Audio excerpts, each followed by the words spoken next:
to our channel IS Vayus. So we are back with our important current affair videos, जिसमें आज हम जो topic discuss करने वाले हैं वो होगा कि कैसे किसी भी पार्टी को नेशनल पार्टी या स्टेट पार्टी का दर्जा मिलता है और कौन सी ऐसी पार्टी है जिसको भी हाल फिलहाल में नेशनल पार्टी का देने का दर्जा अभी बात चल रही है।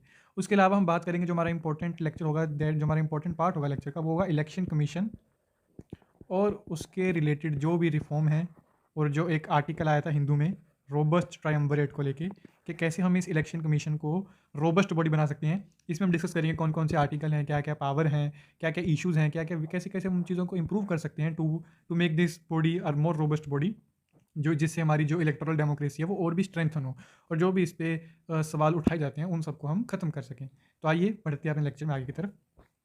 तो जो पहला टॉपिक है वो है हमारा नेशनल पार्टी। इसमें अभी आप सभी न्यूज़ सुनी होगी कि जो आम आदमी पार्टी है ये अब नेशनल पार्टी के स्टेटस के लिए अप्लाई करने वाली है। अब आइए सबसे पहले जान लेते हैं कौन कौन से फैक्टर्स हैं जिससे किसी भी पार्टी को नेशनल पार्टी का दर्जा दिया जाता है। तो इसकी मैं हर एक में डिटेल में नहीं जाऊँगा, आप इसका स्क्रीनशॉट खींच सकते हैं जो ये रेड बॉक्स में है। मैं आपको मोटा मोटी बता देता हूँ। सबसे पहला क्या है, देखिए सबसे पहले इन्हें इन पार्टीज़ को स्टेटस देता कौन है, तो वो देता है इलेक्शन कमीशन ऑफ इंडिया। और ये जितने भी रूल्स हैं, मैं पेंसिल को थोड़ा छोटा कर लेता हूँ। तो देखिए ये देखिए सबसे पहले जो इलेक्शन कमीशन है, इलेक्शन कमीशन ने ले डाउन किया specific criteria for the recognition of national party. और ये क्राइटेरिया कहाँ दिया उन्होंने, तो वो दिया है ECI की political party election symbol 2019 handbook में उन्होंने पूरा का पूरा डाटा दे रखा है। अब इसमें बात करें जो आप पार्टी है, आम आदमी पार्टी, वो इस क्राइटेरिया के बेसिस पर अब नेशनल पार्टी के स्टेटस के लिए अप्लाई करने वाली। वो स्टेटस क्या है, if it's candidates polled at least 6% of valid votes in any 4 और more states in the last Lok Sabha और असेंबली इलेक्शन। तो ये असेंबली इलेक्शन वाला क्लोज है जिसमें कि इन्होंने बात की है एटलीस्ट 6%, राइट, इन 4 स्टेट्स। तो अगर हम आम आदमी पार्टी की बात करें तो इन किन स्टेट्स में इसने ये वाला क्राइटेरिया फुलफिल किया है, that is Delhi, next is Punjab. तो यहाँ दोनों तो पूरी अच्छी मेजोरिटी में है। देन कम्स गोवा, जहाँ पे इसे 6.7% पोल्ड वोट्स मिले थे। एंड लास्ट वन इज़ जो भी रिसेंट इलेक्शन हुए गुजरात, जहाँ पे इन्हें अप्रॉक्सीमेट 13% के अराउंड जो वोट्स पर डली हैं उनमें से शेयर मिला है। तो देखिए इन 4 स्टेट्स का क्राइटेरिया फुलफिल करते हुए मोर देन 6%। तो देखिए इस तरीके से ना आपको याद भी रहेगा, ये फैक्चुअल काफ़ी रहता है, लेकिन अगर आप इसको स्टेट्स के माध्यम से याद करेंगे ना, अभी न्यूज़ में जो आसपास चल रहा है, तो आपको याद आएगा कि ग्रेटर देन 6% इन 4 स्टेट्स। अब देखिए गोवा में बिल्कुल हल्के से मार्जिन से ही इन्होंने वोट जीते थे, तो उसके चलते अब देखिए जान लेते हैं और क्या क्या फैक्ट हैं, जो फैक्ट्स एंड फिगर हमारे पेपर के लिए प्रीलिम के आस्पेक्ट्स इंपॉर्टेंट हैं। तो सबसे पहली बात कि इन पार्टीज़ को रिकग्नाइज कौन करता है, रिकग्नाइज करता है इलेक्शन कमीशन ऑफ इंडिया। और जब हमारा देश आज़ाद हुआ था जब हमारा देश आज़ाद हुआ, जो पहले इलेक्टोरल डेमो हमारे वोट्स डले, तो उसमें 1952 के टाइम पे हमारे देश में 14 नेशनल पार्टीज़ थी। और अब अगर हम बात करें 2022 की, तो जो हम न्यूज़ पढ़ पा रहे हैं कि आम आदमी पार्टी हैज़ वन 5 सीट्स और ये 9th पार्टी बनेगी, national party, 9th national party, right. अब ये देखिए इसका मतलब पहले 14 थी, अब कम होगी, जी हाँ। तो टाइम दर टाइम जो इलेक्शन कमीशन है वो पार्टीज़ को ये जो स्टेटस है उसको रिवोक भी करता है। तो अगर वो इस क्राइटेरिया में फुलफिल नहीं होती तो उसके चलते वो पार्टीज़ को इस क्राइटेरिया में से, इस स्टेटस से उनको नीचे कर देते हैं, उन्हें डी स्टेटस कर देते हैं। तो अब के टाइम में अगर बात करें तो 9 नेशनल पार्टी कौन कौन सी हैं, तो ये देख लीजिए। अभी जो हमारी नेशनल पार्टीज़ हैं वो कौन कौन सी हैं, 9th बनेगी अभी आम आदमी पार्टी। उससे पहले जो 8 हैं वो कौन कौन सी हैं, BJP, Congress, TMC, CPI communist party of India Marxist, CPI, NCP, BSP and NPP। तो ये 8 एग्जिस्टिंग नेशनल पार्टीज़ हैं और 9th नेशनल पार्टी बनेगी आम आदमी पार्टी। अब इससे फ़ायदा क्या क्या होता है नहीं, तो सबसे पहला फ़ायदा यहाँ देखिए, सबसे पहला तो है कि they are eligible to get land in Delhi to buy a party office. They can have up to 40 star campaigners instead of 20, right. अगर तो स्टेट पार्टी होती है 20 मिलते हैं, अगर आप नेशनल पार्टी तो आपको 40 स्टार कैंपेनर मिलेंगे। Expenditure on campaigning and travel of star campaigner is not added to the candidates spending limit. तो ये एक फैक्ट इंपॉर्टेंट है कि जो स्टार कैंपेनर होते हैं, जो उनका खर्चा होता है, अगर जो पार्टी का वो है, अगर वो पार्टी के लिए कर रहे हैं, राइट, अगर वो पार्टी के लिए कैंपेन कर रहे हैं तो उनका जो खर्चा है वो कैंडिडेट के उसमें खर्चे में नहीं मिलाया जाता।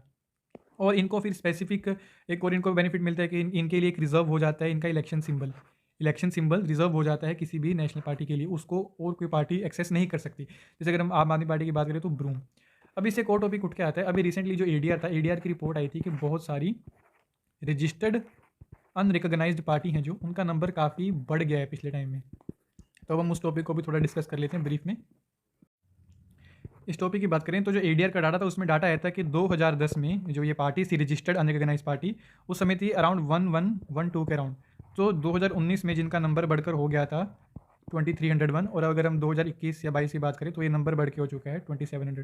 तो अराउंड 2.5 टाइम्स बढ़ चुका है पिछले डेकेड में, अगर हम बात करें इनका नंबर। अब इससे होता है क्या, देखिए ECI ने बात की थी, उन्होंने एक रिफॉर्म रखा था कि हमें पावर दी जाए, power to deregister party.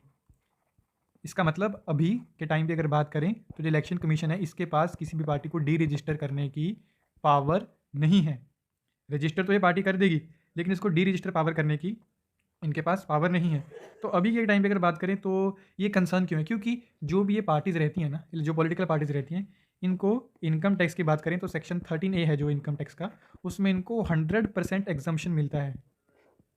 ठीक है, इनको 100% एग्जाम्पशन मिलता है। किस किस में अगर बात करें, अगर ये इनकम ले रहे हैं कोई भी हाउस पार्टी से, अदर सोर्सेज से, कैपिटल गेन हो रहा है, कोई वॉलंटरी कंट्रीब्यूशन अगर कर रहा है, तो उन सबसे इन्हें 100% टैक्स एग्जाम्पशन होता है सेक्शन 13A के अंदर, जो हमारा इनकम टैक्स एक्ट है 1961 का। तो इससे होता है कि इन बहुत सारी पार्टीज़ पर मनी लॉन्ड्रिंग का इल्ज़ाम लगता है कि ये पार्टीज़ मनी लॉन्ड्रिंग करती हैं टूवर्ड्स बिगर पार्टीज़, तो उनकी मदद करती हैं। तो उसके चलते इलेक्शन कमीशन ने बात की थी कि हमें पावर्स दी जाएँ कि ताकि हम इन पार्टीज़ को डी रजिस्टर कर सकें, क्योंकि इनका जो नंबर है वो पिछले एक डेकेड में देखा गया तो वो डबल हो चुका है, अप्रॉक्सीमेट टू डबल है ना। तो ये सब के चलते हमारे पास ये सब चीज़ें थी। अगर अभी हम बात करें कि अभी इन्हें डी रजिस्टर कौन कर सकता है, तो अभी के टाइम पे बात करें तो a party can only be deregistered अगर उन्होंने रजिस्ट्रेशन ही अपना फ्रॉड से लिया हो, बाय फ्रॉड। तो अगर उन्होंने बाय फ्रॉड रजिस्ट्रेशन लिया था तो उसके चक्कर में इनको डी रजिस्टर कर दिया जाएगा, या फिर जो सेंट्रल गवर्नमेंट है, जो हमारी सेंट्रल गवर्नमेंट है, वो डिक्लेयर कर दे इन्हें इलीगल, राइट। और या फिर ये जो पार्टीज़ हैं ये अपने इंटरनल कॉन्स्टिट्यूशन, जो इनका खुद की पार्टी के कॉन्स्टिट्यूशन, जो इनकी विचारधारा होती है, अगर इसको अमेंड कर दें और ये इलेक्शन कमीशन को नोटिफाई कर दें कि हम अब इंडियन कॉन्स्टिट्यूशन को अवॉइड नहीं कर सकते, तो इन 3 केसेस के अंदर या तो फ्रॉड से लें, या सेंट्रल गवर्नमेंट उन्हें डी रजिस्टर कर दे, या वो इंटरनल कॉन्स्टिट्यूशन को चेंज करके इलेक्शन कमीशन को नोटिफाई कर दें कि दे कांट अबाइड कॉन्स्टिट्यूशन। तो उसके चलते ये सब इसको डी रजिस्टर कर दिए जाएंगे। अब हम बढ़ते हैं नेक्स्ट आर्टिकल की तरफ, जो है टूवर्ड आर रोबस्ट ट्राइमविरेट। तो ट्राइमविरेट का मतलब क्या है, कौन से ट्रायो की बात कर रहा है, तो this trio is election commission of India, जिसमें एक चीफ इलेक्शन कमीशन होते हैं और 2 इलेक्शन कमीशनर होते हैं। तो सबसे पहला सवाल कि क्या जब से आज़ादी हुई है तब से ऐसा है, तो इस प्रकार के सवाल आपके मन में आ सकते हैं, तो वो हम जानेंगे इस आर्टिकल में आगे बढ़ते। पहले सिर्फ इस आर्टिकल पर फोकस करके हम इसको जान लेते हैं, राइट। तो ये आर्टिकल क्या, टूवर्ड रोबस्ट ट्राइमविरेट में इसमें 2 रिफॉर्म्स की बात कर रहा है मेजरली। देखिए जो इलेक्शन कमीशन है हम उसके आर्टिकल्स की बात करेंगे, लेकिन पहले मैं आपको इस आर्टिकल की एक जो जिस्ट है वो बता दूँ। इसमें 2 रिफॉर्म्स की बात कर रहा है। पहला रिफॉर्म है appointment of election commissioners via collegium, right. पहला रिफॉर्म है, और दूसरा रिफॉर्म है giving equal status to all three जो मैंने बताया कि चीफ इलेक्शन कमिश्नर और एक जो है। अब अगर हम बात करें इलेक्शन कमीशन के अपॉइंटमेंट की वाया कोलिजियम, तो अभी तक क्या होता है, जो कोलिजियम है, कोलिजियम को अपॉइंट करती है एग्जीक्यूटिव, मतलब प्रेसिडेंट करते हैं appoint, but on the aid and advice of council of ministers, जिसे हम एग्जीक्यूटिव भी बोलते हैं। तो अभी के टाइम अब देखिए एग्जीक्यूटिव अपॉइंट कर रही है इलेक्शन कमीशन के इलेक्शन कमिश्नर्स को, जिन्हें हम बात करें। अब होता यह है कि इलेक्शन कमीशन इलेक्शन कमीशन की बात करें तो एक कॉन्स्टिट्यूशनल बॉडी है, राइट। कॉन्स्टिट्यूशनल बॉडी है किस आर्टिकल के तहत, 324 के तहत। इसमें इसे सुपरिटेंडेंस की पावर दी गई है, डायरेक्शन की पावर दी गई है, और कोऑर्डिनेशन की पावर दी गई है टूवर्ड्स इलेक्शन। अगर हम बात करें कि जो हमारे इंडिया के इलेक्शन होते हैं तो उसका एक निमोनिक है सुडीको करके, कि जो इलेक्शन कमीशन है इसे इनकी पावर दी गई। कौन कौन से, सुपरिटेंडेंस, डायरेक्शन एंड कंट्रोल। तो इसकी पावर आर्टिकल 324 के तहत दी गई इलेक्शन कमीशन को। अगर हम बात करें और भी आर्टिकल्स की बात कर ले, पहले मैं आपको वही क्लैरिफाई कर देता हूँ। तो 324 से लेके 329 तक हमारे आर्टिकल हैं इलेक्शन कमीशन ऑफ इंडिया में। इसमें अगर हम बात करें सबसे इंपॉर्टेंट 324 तो है जो हमने बात की सुडीको की, इलेक्शन कमीशन कॉन्स्टिट्यूशन की बात करता है। देन जो इंपॉर्टेंट है 325 हमारा यूनिवर्सल सफरेज का, ये इंपॉर्टेंट हमारे लिए बन जाता है। और 326 एडल्ट सफरेज का, ये भी इंपॉर्टेंट हमारे लिए बन जाता है। तो इलेक्शन कमीशन एक कॉन्स्टिट्यूशनल बॉडी है। अब सबसे जो एक बड़ी बात है कि इसमें जो क्राइटेरिया है अपॉइंटमेंट का वो स्पेसिफाई नहीं किया गया। तो ये प्री के लिए आपके इंपॉर्टेंट बन जाता है, जो क्राइटेरिया है इलेक्शन कमीशन को अपॉइंट करने का वो कॉन्स्टिट्यूशन में मेंशन नहीं है, ठीक है। तो यहीं पर फिर एग्जीक्यूटिव का एक जो बोली डिस्क्रिप्शन आ जाता है कि वो किसको अपॉइंट करेंगे। और टाइम दर टाइम हर इलेक्शन के टाइम पे इलेक्शन कमीशन पर एलिगेशंस लगते हैं कि वो एक बायस बॉडी है, ऐसा देखा गया है, ऐसे एलिगेशन लगते हैं इस पर कि ये थोड़ा एग्जीक्यूटिव की तरफ झुका रहता है। तो हम देख लेते हैं सबसे पहले कौन कौन से 2 रिफॉर्म की बात की गई। सबसे पहला appointment of election commission by collegium. तो अगर हम बात करें जो दिनेश गोस्वामी कमेटी बनी थी 1990 में, ये आप मेंस के आंसर में कोट कर सकते हैं इन सब चीज़ों को। तो सबसे पहली बात की गई है कि इलेक्शन कमीशनर है should be selected by not by executive should by collegium, मतलब इसकी डिबेट की हुई है कि क्या एग्जीक्यूटिव करे या कोलेजियम करे। तो अगर हम कोलेजियम के आइडिया की बात करें तो ये नया नहीं है।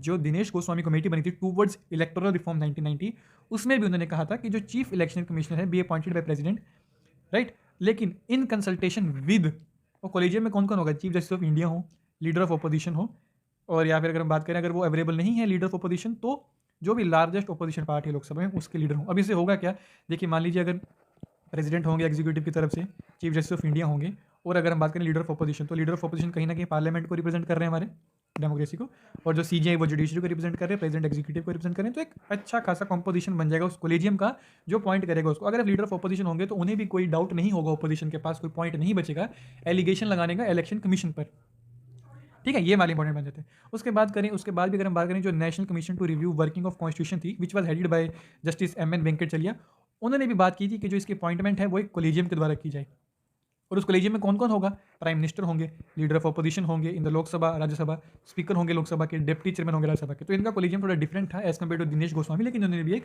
कोलेजियम की बात की थी। उसके बाद हम बात करते हैं जो 255th रिपोर्ट था लो कमीशन ऑफ इंडिया का, जिसको चेयर कहते हैं ए.पी. शाह ने, उन्होंने भी बात की थी कि अपॉइंटमेंट किया जाए इलेक्शन कमिश्नर का president in consultation with 3 member collegium. अब उसमें कौन कौन होगा, प्राइम मिनिस्टर होंगे, leader of opposition of Lok Sabha होंगे and chief justice of India. तो ये टूवर्ड्स समथिंग दिनेश गोस्वामी जी की तरह बात कर रहा है जो 1990 में अपॉइंट हुई थी। अब ये हमने देख लिया कि चीफ जस्टिस ऑफ इंडिया होंगे इस वाले जो लो कमीशन का था। उसके बाद तो जो सजेस्टेड मेजर थे इलेक्शन कमीशन के, तो ये था कि जो इनका रिमूवल है। अब नेक्स्ट केस अब देखिए, जो तो हमारे देखिए जो हमने बात की चीफ इलेक्शन कमिश्नर है, इनको अगर आपको रिमूव करना है तो इनके रिमूव के लिए तो प्रोसेस है इम्पीचमेंट का, which is equivalent to supreme court के जज का रिमूवल। जो हमने पढ़ा था ना, सुप्रीम कोर्ट के जज के रिमूवल का इम्पीचमेंट का प्रोसेस है, या जो जजेस के रिमूवल का इम्पीचमेंट का प्रोसेस है, that same is applied to chief election commissioner. लेकिन इन दो इलेक्शन कमिश्नर्स का क्या, जो कि इक्वल ही पावर्ड हैं। माइंड यू, जो इलेक्शन कमीशन में 3 लोग हैं, ऐसा नहीं है कि इनके पास कोई वीटो पावर है, तीनों की पावर बिल्कुल सेम है, तीनों के पास एक एक वोट है। ऐसा कुछ नहीं है कि इनके वोट की पावर ज़्यादा है उनकी कम है ना, तो ऐसा कुछ नहीं। लेकिन अगर रिमूवल की बात करें वहाँ पर सारा गेम बदल जाता है कि जो चीफ इलेक्शन कमीशन है उनको रिमूव करना इतना ईजी नहीं है, उनके लिए पूरा इंपीचमेंट का एक फॉर्मल प्रोसेस है। लेकिन ये जो बाकी इलेक्शन कमीशन है, या अगर चीफ इलेक्शन कमिश्नर इनकी बात रिमूवल की बात कर दे तो इनको रिमूव किया जा सकता है। तो यहीं पर एक इनको सिक्योरिटी देने की बात आई है। जो सेकंड रिफॉर्म की हमने बात की थी, giving equal status to all 3, ये जो बाकी के 2 इलेक्शन कमिश्नर हैं उनको भी इम्पीचमेंट का प्रोसेस थोड़ा स्ट्रॉन्ग बनाया जाए ताकि वो बायस ना हो। क्योंकि देखिए इन्हें अपॉइंट या रिमूव कौन करेगा, इन्हें अपॉइंट या रिमूव करेगा एग्जीक्यूटिव। तो अब मान लीजिए कि अगर एग्जीक्यूटिव ये जो 2 बंदे हैं अब ये बायस्ड हो गए अगर कि हमें तो एग्जीक्यूटिव अपॉइंट करेगा, तो उस वे में इनकी इंटीग्रिटी पे एक सवाल आ सकता है। तो अगर 2 एक तरफ हो गए देन इलेक्शन कमीशन पूरा का पूरा एक उसका जो वर्किंग है वो पूरा टेक डाउन कर सकते हैं उसको ना एग्जीक्यूटिव। तो इसी को चेक लगाने के लिए उन्होंने बोला कि इन दोनों को भी जो इनके रिमूवल का प्रोसेस है इनको सेम सिक्योरिटी दी जाए। The second issue to afford the same security from the arbitrary removal of election commissioners that the constitution afford the chief election commissioner के, जैसे कॉन्स्टिट्यूशन ने चीफ इलेक्शन कमिश्नर को security दी है वैसे ही आर्बिट्रेरी रिमूवल से अदर 2 इलेक्शन कमिश्नर्स को भी ये वाली पावर दी जाए। It conferred the equal power on the election commission as those enjoyed by the chief election commissioner. वही कि जो चीफ इलेक्शन कमिश्नर है he is only primus inter pares और first among the equal and even afforded majority power, right. तो ये वही बात करें कि जो कॉन्स्टिट्यूशन है उसने भी इक्वल पावर दी गई है इसको। ऐसा नहीं है कि जो इलेक्शन कमिश्नर हैं, जो चीफ इलेक्शन कमिश्नर है, कि वो बाकी 2 के डिसीजन को ओवर रूल कर दे, ऐसा नहीं है कॉन्स्टिट्यूशन में। लेकिन फिर भी उनको इक्वल स्टेटस देने की बात की गई है उनके रिमूवल से। तो वो ये कि कॉन्स्टिट्यूशन ने खुद भी मेजोरिटी को पावर दी है कि जो अगर 2 हैं वो ओवर रूल कर सकते हैं इलेक्शन चीफ इलेक्शन कमिश्नर का उसको भी। Yet it didn't afford the election commissioner the same constitutional protection as removal by impeachment as accorded by chief election commissioner, जो हमने देखा। अब ये इशू आया क्योंकि देखिए 1993 तक अगर हम बात करें तो जो इलेक्शन कमीशन है वो सिंगल मेंबर बॉडी हुआ करता था। तब तक तो एक ही चीफ इलेक्शन कमीशन हुआ करते, तो उनको पावर कॉन्स्टिट्यूशन में दी गई थी। लेकिन जब 1993 के बाद 2 इलेक्शन कमिश्नर्स को इसके अंदर इंक्लूड किया गया तो उनको इक्वल स्टेटस नहीं दिया गया उस वक्त अमेंडमेंट करके, तो उसी इक्वल स्टेटस देने की अब बात कर रहे हैं ये। तो बाकी हमने देख लिया कि किस तरह से ये पूरा प्रोसेस है कि कैसे कैसे एक तो इनके अपॉइंटमेंट कोलिजियम की बात की गई, जैसे दिनेश गोस्वामी ने बात की, नेशनल कमीशन जो रिफॉर्म की बात की कॉन्स्टिट्यूशन उन्होंने बात की, लॉ कमीशन ने बात की, और कैसे इनको इक्वल स्टेटस देने की बात की जा रही है in the case of removal. ठीक है, तो ये सब चीज़ों की बात की है कि in the absence of the full constitutional security an election commissioner could feel they must keep on the right side of the chief election commissioner है ना। तो this might also feel they should remain with the ambit favour of the government के, government उनको removal करती है तो उनको government के फेवर में ही डिसीजन देना चाहिए। तो इस तरह से जो इलेक्शन कमीशन है can never be sure whether they will automatically be elevated to top post. तो इस तरह से ये पूरा था, इसका मैंने फोटो डाला है तो उसको तो आप देख ही सकते हैं। तो ये दोनों रिफॉर्म काफ़ी इंपॉर्टेंट है इलेक्शन कमीशन की इंडिपेंडेंस को अगर हम ध्यान में बात करें तो उसको एक और अच्छा रोबस्ट बॉडी बनाने के लिए ये सब बात की गई। तो और जो ये लास्ट वाला पार्ट है इसको आप कंक्लूजन में यूज़ कर सकते हैं, काफ़ी अच्छा है कि election commission must now equally be protected from arbitrary removal by constitutional amendment that would ensure a removal process that currently applies only to chief election commissioner. Without this the election commission of India will not be a robust triumvirate. तो ये हमने पढ़ा, इन चीज़ों को आप अपने answers में use कर सकते हैं। अब हम एक ब्रीफ सी ओवरव्यू ले लेते हैं इलेक्शन कमीशन के इशूज़ का, उसकी क्या क्या पावर है, क्या क्या वे फॉरवर्ड है, तो हम उसकी तरफ बढ़ते हैं। तो इलेक्शन कमीशन की बात करें वो हम देख लेते हैं, इसको जो एस्टेब्लिशमेंट है 324 आर्टिकल में दिया गया, जिसमें सुडीको की पावर दी गई है, सुपरिटेंडेंस एंड डायरेक्शन एंड जो कंट्रोल। तो ये जो पावर्स हैं ये इनको दी गई हैं इलेक्शन कमीशन को। तो आर्टिकल्स मैंने आपको बता दी थी। उसके अलावा इसकी हम स्ट्रेंथ की बात करें तो अब इसमें एक चीफ इलेक्शन कमिश्नर और 2 इलेक्शन कमिश्नर्स रहते हैं। उसके अलावा जो टेन्योर की बात करें तो टेन्योर इनका कितना है, 6 ईयर्स या फिर until the age of 65 years. तो ये भी एक इसका क्रिटिसिज्म था कि जो भी इसके इलेक्शन कमिश्नर हैं उनको वो ऐसी ही एज के देखा गया अपॉइंट किए जाते हैं जिनकी एज 65 के आसपास ही रहती है। तो वो 6 ईयर्स का टेन्योर कुछ तो इलेक्शन कमीशन पूरा भी नहीं कर पाते, जिससे as a institution election commission में स्टेबिलिटी की कमी रहती है।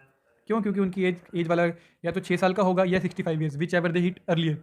तो वो 65 साल के पहले हो जाते हैं, जिस कारण से उनका टेन्योर हार्डली 1 या 2 साल का ही रह पाता है इलेक्शन कमीशन में। तो जिस कारण से इलेक्शन कमीशन को वो स्टेबिलिटी नहीं मिल पाती जो उनको मिलनी चाहिए थी, राइट। और अगर इनके हम सैलरी की बात करें, अलाउंसेस की बात करें, तो वो सब सुप्रीम कोर्ट के जजेस के बराबर का रहता है, जो सुप्रीम कोर्ट के जज की सैलरी वगैरह रहेगा। और तो इसके बाद हम पावर्स की बात करें तो पावर्स को आप ब्रॉडली 3-4 हेडिंग में कर सकते हैं। पहली पावर है इनकी एडमिनिस्ट्रेटिव डोमेन में, देन इसी स्ट्रक्चर को आप अपने आंसर में यूज़ कर सकते हैं। देन है एडवाइजरी के इनके डोमेन में, देन कम्स क्वासी जुडिशियल, ठीक है। तो अगर हम एडमिनिस्ट्रेटिव की बात करें तो इनका कहाँ कहाँ रोल आता है, एक तो डीलिमिटेशन की बात करें तो जब डीलिमिटेशन होता है कॉन्स्टिट्यूंसीज का, जब कॉन्स्टिट्यूंसीज बनाई जाती हैं टेरिटोरियल कॉन्स्टिट्यूंसीज, तो वहाँ पे इनका एक हेल्पिंग रोल रहता है। इलेक्टोरल जो हमारे रोल्स रहती हैं उनको प्रिपेयर करने में, उनको टाइमली अपडेट करने में इनका एक काफ़ी अच्छा रोल रहता है, ताकि जो एलिजिबल वोटर्स हैं वही सिर्फ वोट डाल सकें। देन कंडक्ट ऑफ इलेक्शन की बात करें तो कब इलेक्शन कंडक्ट होंगे, उनके जो डेट्स हैं वो नोटिफाई, उनका शेड्यूल है नोटिफाई करता है। Then registration of political parties, जो हमने अभी ऊपर इससे आर्टिकल पढ़ा अभी, डी रजिस्ट्रेशन की पावर नहीं है इलेक्शन कमीशन के पास, ये आप प्लीज़ याद रखिएगा। और जो रजिस्ट्रेशन करता है वो रजिस्ट्रेशन रोपा 1951 में होता है ना, जो एक आर्टिकल है हमारा रिप्रेजेंटेशन ऑफ पीपल एक्ट 1921। तो रजिस्ट्रेशन की पावर इनके पास है। Code of conduct, model code of conduct आपने सुना होगा, तो वो है। एडवाइजरी की बात करें तो ये प्रेसिडेंट को या गवर्नर को एडवाइस करते हैं टूवर्ड्स डिस्क्वालिफिकेशन ऑफ मेंबर। अगर हमने जो एमपीज या एमएलए अगर डिस्क्वालीफाई करना होता है उन्हें, प्रेसिडेंट या गवर्नर को, तो वो एडवाइस मांगते हैं इलेक्शन कमीशन की, ठीक है। तो वो एक इंपॉर्टेंट बन जाता है। फिर अगर हम क्वासी जुडिशियल की बात करें तो अगर कोई भी डिस्प्यूट रेज होता है टूवर्ड्स, जैसे अगर हमने बात, आपने देखा होगा अभी शिवसेना का चल रहा है महाराष्ट्र में कि वो सिंबल किसके पास जाएगा, नई वाली फैक्शन के पास या पुराने वाले फैक्शन के पास, तो वो सब चीज़ों में इसका एक रोल आ जाता है क्वासी जुडिशियल में। इसके बाद अब हम देख लेते हैं इनके पास क्या क्या इनके जो कंसर्न्स हैं। तो कंसर्न की बात करें, अब मैं आपको बस एक वर्बली बता दूंगा, कंसर्न ज़्यादा इतने कुछ खास है नहीं। तो कंसर्न में पहली बात इनकी क्वालिफिकेशन प्रिस्क्राइब्ड नहीं है इलेक्शन कमिश्नर्स की, इनका टर्म स्पेसिफाइड नहीं है तो वो पार्लियामेंट ने किया। और उसके बाद एक इनका जो पोस्ट रिटायरमेंट इलेक्शन है, कॉन्स्टिट्यूशन ने इन्हें डिबार नहीं किया है, जिसके चलते एक बायसनेस आ सकता है। हम बात करें क्विड प्रोको की बात करें तो इसमें इन्हें कूलिंग पीरियड की बात की गई है, इन्हें कूलिंग पीरियड किया जाए, या तो कंप्लीट डिबारमेंट किया जाए या इनका कूलिंग पीरियड एक रखा जाए, जिसके चलते इनकी इंडिपेंडेंस मेंटेन रहे, राइट। उसके बाद कहते हैं कि क्या क्या स्टेप्स लिए गए हैं इनकी अपॉइंटमेंट में। तो सेकंड एआरसी या सेकंड एआरसी ने भी कोलिजियम की बात की, जो अगर हम क्या क्या स्टेप्स ले सकते हैं टूवर्ड्स एड्रेसिंग दिस इशू। तो सेकंड एआरसी उन्होंने भी बात की कोलिजियम की, जिसमें प्राइम मिनिस्टर होंगे, स्पीकर होंगे, लीडर ऑफ अपोजिशन होंगे, लॉ मिनिस्टर होंगे, डिप्टी चेयरमैन होंगे राज्यसभा के, है ना। तो इन सब बातों की बात की गई है। देन सुप्रीम कोर्ट ने भी बात की कि इंश्योर करें फेयर एंड ट्रांसपेरेंट एक प्रोसेस हो। उसके अलावा जो कॉन्स्टिट्यूशनल प्रोटेक्शन दी गई है वो अदर इलेक्शन कमीशनर्स को भी एक्सटेंड की जाए, जो हमने देखा।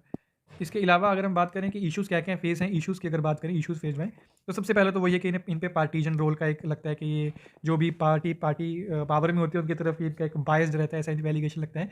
फिर लैक ऑफ पावर है 324 के अगर आर्टिकल की बात करें, इनके पास डी रजिस्टर का पावर अभी भी नहीं है। Then lack of proactive use of authority, ठीक है। अब इनके पास जो भी अगर कोई भी अगर कंटेस्टिंग कैंडिडेट है, अगर वो कोई भी हेट स्पीच देता है तो ये उसको डायरेक्टली क्रिमिनलाइज नहीं कर सकती जो इलेक्शन कमीशन है। तो यही एक इनका एक ड्रॉबैक है कि अब तक क्रिमिनलाइजेशन को चेक करने में अब तक इनका एक अच्छा रोल नहीं रहा, क्योंकि देखा होगा 43% जो एमपीज़ हैं, ईडीआर का जो डाटा है वो उन पर क्रिमिनल चार्जेस हैं, वो सब है इनके पास। इनके पास कंट्रोल नहीं है पॉलिटिकल पार्टीज़ के इंटरनल पार्टी डेमोक्रेसी को प्रमोट करने के लिए। पॉलिटिसाइजेशन का इन पे एक इल्ज़ाम लगाया जाता है पॉलिटिसाइजेशन का, क्योंकि वो पोस्ट रिटायरमेंट बेनिफिट्स के चलते।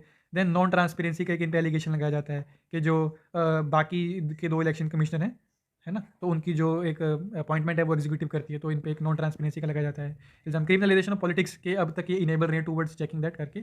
और हमने बाकी तो देख लिया कि वे फॉरवर्ड में जो कोलिजियम को इंक्लूड किया जाए और जो बाकी इलेक्शन कमिश्नर्स हैं उन्हें भी सेम स्टेटस दिया जाए चीफ इलेक्शन कमिश्नर के बराबर का। तो ये था लेक्चर हमारा आज का। इसकी जो PDF है मैं वो शेयर कर दूंगा। प्लीज़ अगर वीडियो अच्छा लगा हो तो लाइक कीजिए, चैनल को सब्सक्राइब कीजिए और शेयर कीजिए अपने बाकी दोस्तों के साथ। लेक्चर को यहाँ तक देखने के लिए बहुत बहुत धन्यवाद। जय हिंद। Thank you.